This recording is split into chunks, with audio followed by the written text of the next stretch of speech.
Alright guys, coming back to you again. In that last video I was doing an E minor pentatonic lick, and I got some people sending me messages asking what was the last part of the lick that I played. While I don't want to necessarily go into that lick because there's so many notes, I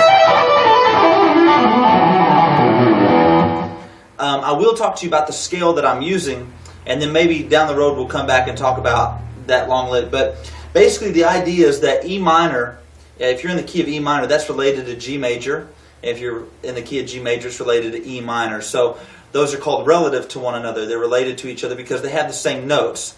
In an E minor pentatonic scale, we've got E, G, A, B, and D as our notes. In a G major pentatonic scale, we've got G, A, B, D, and E as our notes. So let me show you the scale, because the scale alone, running it forwards or backwards, is a really cool lick to play. And the great thing about it, that we're going to play it today, is it's going to span us from the 3rd fret up to the 15th fret in a rather fast period of time. So what I'm going to do is I'm going to start with my first finger on the 3rd fret of the 6th string. Then I'll move my 3rd finger up to the 5th fret of that same string. And then just move that up to the 7th fret of the same string. So we have 2 whole steps, okay? We're moving a major second in between both of those. So we have the 3rd fret, 5th fret, and 7th fret.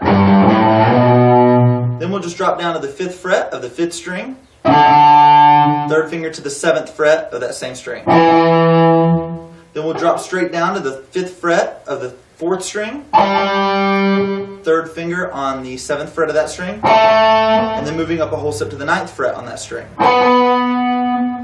Now we'll drop down with our first finger on the 7th fret of the 3rd string. 3rd finger on the 9th fret. Then we move down to the 8th fret of the 2nd string. 3rd finger on the 10th fret. Up to the 12th fret of that same string.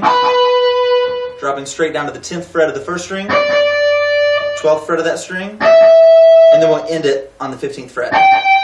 So we started with G, and we ended with G.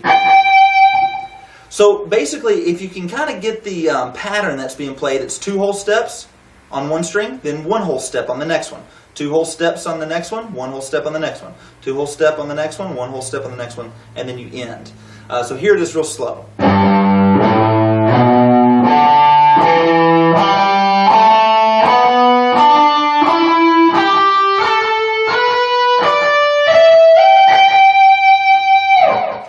Something like that. A little faster.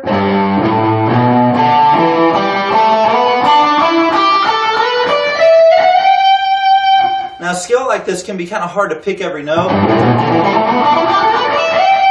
and build a lot of speed with. So what I like to do is I like to go pick, hammer, slide, pick, hammer. Pick, hammer, slide, pick, hammer. Pick, hammer, slide, pick, hammer, slide. It allows me to get to the scale a lot faster. Let me demonstrate that slow.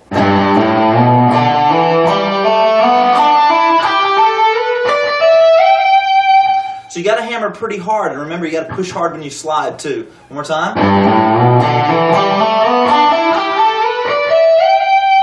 A little faster. Sorry about that. Next one. Seems like, once you get it down, the faster you play it, the easier it is. So that's the scale. And it's a great one to go along with your E minor.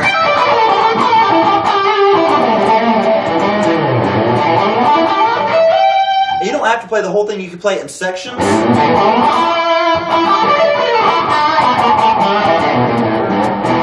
You can walk it backwards.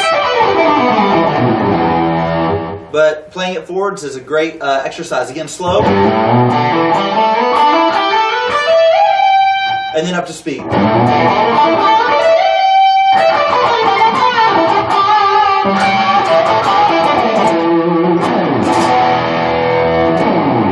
Alright, thanks a lot guys. See you next time.